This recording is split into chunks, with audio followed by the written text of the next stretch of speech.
A misty morning at a remote Pacific airfield, the sun had barely begun to burn through the low, hanging mist over the makeshift airfield.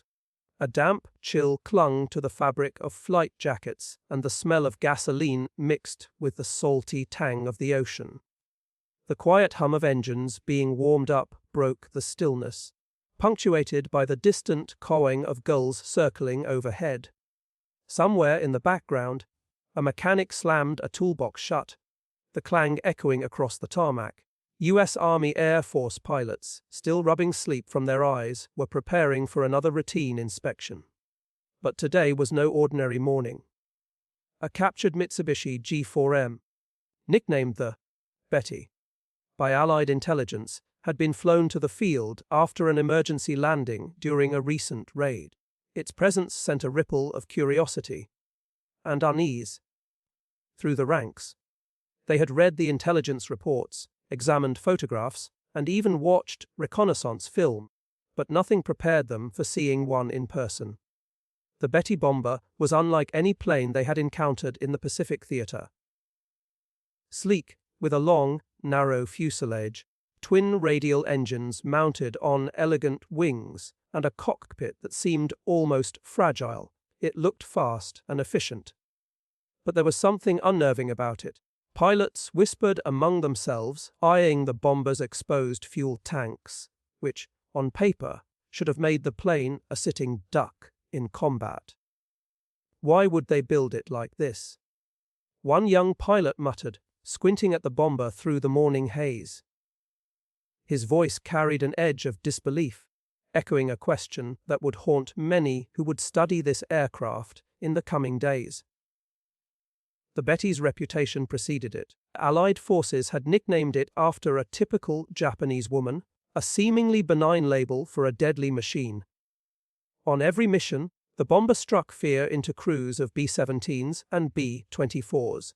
Its long-range, speed, and ability to carry heavy payloads allowed it to raid distant Allied bases with impunity. And yet, its fuel tanks, rigid, unshielded, running along the wings, were supposedly vulnerable to even light anti-aircraft fire. How had it survived countless missions over heavily defended islands? Meanwhile, back at Aberdeen Proving Ground in Maryland, engineers were meticulously comparing the captured bomber's design to Allied aircraft. Diagrams were spread across tables, blueprints illuminated by swinging lamps. Every rivet, every seam, every section of wing and fuselage was examined for hidden strengths or overlooked weaknesses. Engineers marveled at the bomber's surprisingly lightweight construction. In many ways, it was a paradox. A fragile-looking plane that flew hundreds of miles over enemy territory, delivering destruction, yet seeming incapable of withstanding the fire it often flew through. By noon, a small group of pilots and engineers had gathered around the Betty. They ran their hands along the fuselage, tracing the smooth lines from nose to tail. The metal was thin, yes, but expertly reinforced in key stress points. The cockpit felt cramped but functional, with controls that seemed almost intuitive. Instruments were basic, almost rudimentary compared to American planes of the era, but they were sufficient. And then there were the wings. Two long, graceful spans stretched out over the tarmac, each housing enormous fuel tanks. From a distance, they looked almost like appendages too fragile for war. Standing under them, pilots felt the subtle vibration of residual engine power, the faint heat of oil radiating from the nacelles, and the unmistakable odor of aviation fuel. They could almost imagine what it would feel like to be in the cockpit during a mission flying low over islands under fire. The unprotected fuel tanks sparked debate instantly. In American bombers, fuel tanks were heavily shielded or self-sealing, designed to prevent catastrophic fires. Here, however, the Betty's tanks were exposed, covered only by thin metal sheets and standard paint. How did Japanese pilots survive when Allied gunners could potentially ignite these tanks with a single well-aimed burst? The answer, as the pilots would soon discover, lay not just in engineering, but in operational tactics and environmental conditions. Japanese crews learned to exploit speed, altitude, and formation flying to minimize risk. Pilots became masters of evasion, relying on maneuverability rather than armor to survive. Still, staring at the metal wings glinting under the Pacific sun, the American observers were incredulous. Something didn't add up. As they circled the bomber, notebooks in hand, the pilots scribbled questions they didn't yet have answers for. How had the Japanese risked so much with such exposed fuel? Was it genius, or a gamble that luck had favored over countless missions? And most importantly, could this insight help Allied forces adapt, survive, and eventually gain the upper hand in the Pacific? The Betty bomber was more than just an enemy aircraft. It was a puzzle, a symbol of innovation and audacity, and as the sun climbed higher, casting sharp shadows across the tarmac, the Americans realized that understanding this machine could be as crucial as the battles themselves. Each detail, each rivet, each curve of its fuselage was a story waiting to be told. A story that would challenge everything they thought they knew about aircraft design, survivability, and the relentless ingenuity of war. By late afternoon, the first tentative attempts to map the fuel tanks were underway. Engineers measured volumes, thicknesses, and placements. Photographs captured angles from every conceivable perspective. Pilots, meanwhile, debated silently, absorbing lessons not from combat, but from observation. There was tension in the air, not fear, but the kind of anticipatory energy that comes from standing at the edge of discovery. The day ended with the Betty bathed in a soft orange glow from the setting sun. A light breeze carried the tang of sea salt and diesel exhaust across the field. Observers lingered, reluctant to leave the bomber that had so thoroughly confounded them. Behind every question they scribbled in notebooks was another. How had such a dangerous vulnerability survived the scrutiny of war? And more pressing still, how many more of these aircraft were out there, exploiting weaknesses they had never imagined? The first day of examination was over, but the story of the Betty bomber, the shocking unprotected fuel tanks, the ingenuity behind its survival, and the lessons learned by American pilots, was only beginning. The next morning, March 23, 1943, dawned over the airfield with a heavy mist lingering over the runway. The air was thick, damp, and smelled of oil and wet metal. Pilots and engineers arrived early, carrying clipboards, measuring tools, and cameras, their boots squelching softly against the tarmac. The Betty sat silently in the grey light, its twin engines cold and still, but somehow in the quiet the aircraft seemed alive. An elegant predator frozen in time, daring anyone to uncover its secrets. The first task was to examine the fuel tanks. American engineers approached cautiously, almost reverently. They ran their hands along the wings, testing the metal for thickness, flexibility, and resilience. The tanks were conspicuously unarmored, and the revelation sent a ripple of disbelief through the group. Thin metal, just enough to hold the fuel in place, stretched beneath their fingers. Any minor puncture could spell disaster. Yet, as they circled the plane, the story became more complicated. The tanks were cleverly divided into multiple compartments, a hidden advantage that reduced the likelihood of a catastrophic fire, if hit. Valves and baffles inside prevented fuel from sloshing dangerously during tight maneuvers. The design was crude by American standards, but it worked brilliantly. The Japanese had gambled on speed, agility, and operational tactics rather than heavy protection. A young pilot, notebook in hand, whispered, "It's insane, how did they survive?" Others nodded, eyes wide, some shaking their heads in disbelief. They couldn't stop staring at the narrow wings. Thin, exposed, yet somehow lethal in execution. Questions raced through their minds. Was this a design flaw, or an intentional risk engineered to push performance to the edge? Meanwhile, the cockpit drew its own attention. Pilots, climbed carefully into the cramped space, their boots scraping against the metal floor. Controls were simple, almost austere. Switches, levers, and instruments were laid out efficiently. American engineers were impressed by the ergonomics. A pilot could manage every aspect of flight without taking his eyes off the sky for long. But it wasn't just the mechanics that fascinated them. The psychology of Japanese crews came into sharp focus. These pilots flew without heavy armor, trusting instinct, training, and precision over protection. Every mission was a calculated risk, every sortie a delicate dance with death. And yet, somehow, over thousands of missions, the Betty bomber continued to dominate the Pacific skies. As the inspection continued, engineers turned to the engines. Twin Mitsubishi G4M radials, deceptively small, yet capable of sustained high performance, powered the aircraft.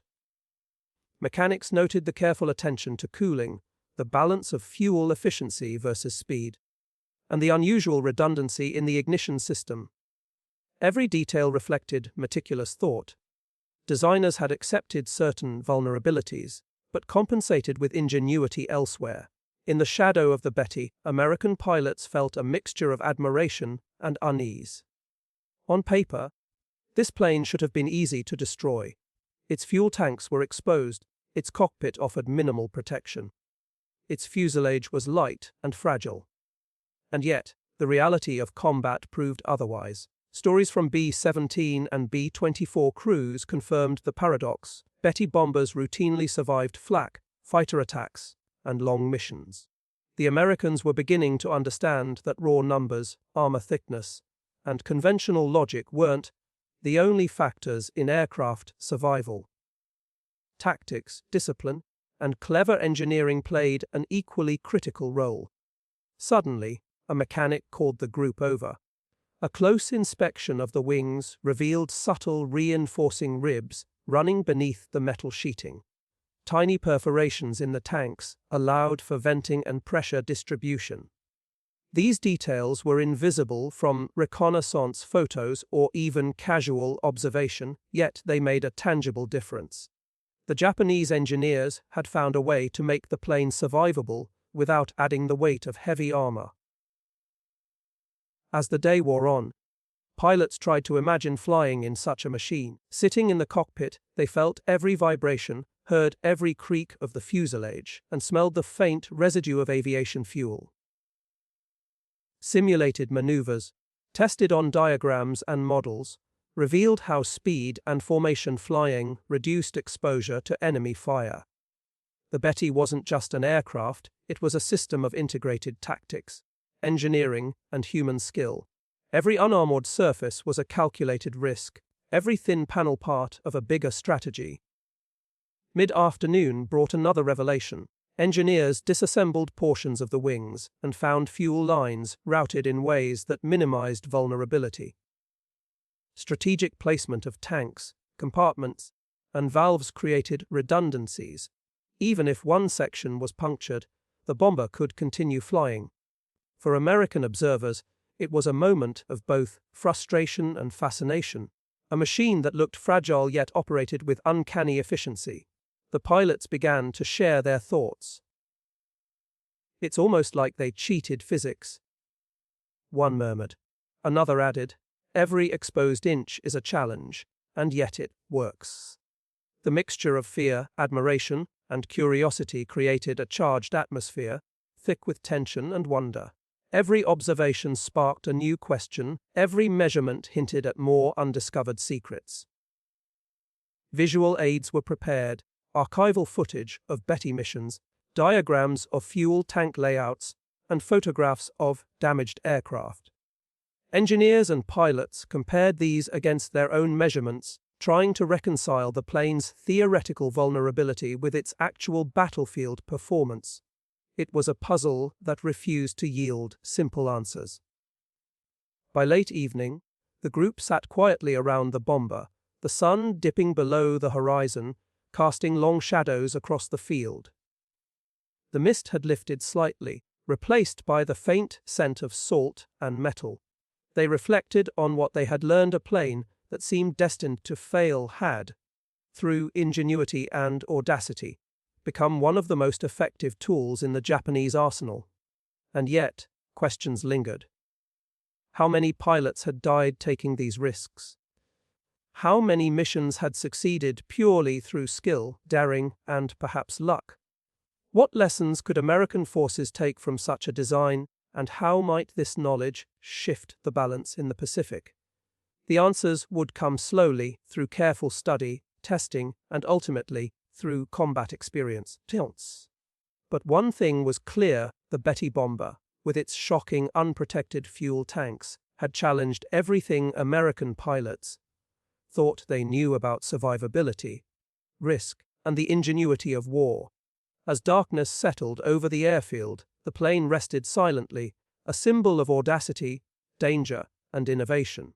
For the American pilots and engineers who had spent the day examining it, the Betty had become more than just a captured enemy aircraft. It had become a lesson in the unpredictable, sometimes cruel logic of war. March 24, 1943, arrived with a piercing clarity. The sun reflected sharply off the damp tarmac, and a cool breeze carried the faint scent of jet fuel and salt from the nearby ocean. The Betty bomber stood silently, wings stretching wide like a poised predator. American pilots and engineers returned with renewed determination, knowing this final day of examination could answer questions that had haunted them for weeks. The focus shifted to flight testing and structural analysis. Though the bomber would not fly again under American control, careful simulations and calculations revealed how its design allowed it to survive in ways that defied conventional expectations. The exposed fuel tanks, which had seemed like glaring vulnerabilities, were part of a larger philosophy: mobility and tactical awareness over brute protection. A group of engineers huddled around the wing roots, tracing lines of stress and tension through the metal. Each rivet, each joint, told a story of intentional compromise. Thin panels, reinforced internally, distributed forces across the wing during tight turns and evasive maneuvers. Fuel compartments were carefully balanced to maintain the aircraft's center of gravity even when partially depleted. The mechanics nodded in quiet awe. They calculated everything. One whispered, "Every weakness has a countermeasure." Meanwhile, pilots imagined themselves in the cockpit under fire. The canopy gave wide visibility, the controls responsive, and the engines packed enough power to execute daring, evasive maneuvers. Unlike heavily armored American bombers, which relied on defensive gunners and thick plating, the Betty depended on agility, precision, and pilot instinct. Every risk was mitigated through skill rather than protection. The Americans ran through scenarios based on combat reports. They visualized Bettys strafing through anti-aircraft fire, skimming the tops of islands, weaving between clouds, and outrunning interceptors. The unprotected fuel tanks, they realized, were only deadly if the aircraft was caught stationary or trapped in predictable flight paths. In the chaos of battle, the Japanese pilots exploited every advantage, and the bomber became almost untouchable. As daylight faded, the group turned to the historical record. Stories from downed crews, intelligence reports, and recovered flight logs painted a picture of calculated audacity. One account described a Betty surviving multiple flak bursts over a heavily defended island, engines flaming, yet continuing its mission. Another recounted a formation flying through a storm, its thin fuselage trembling but holding firm.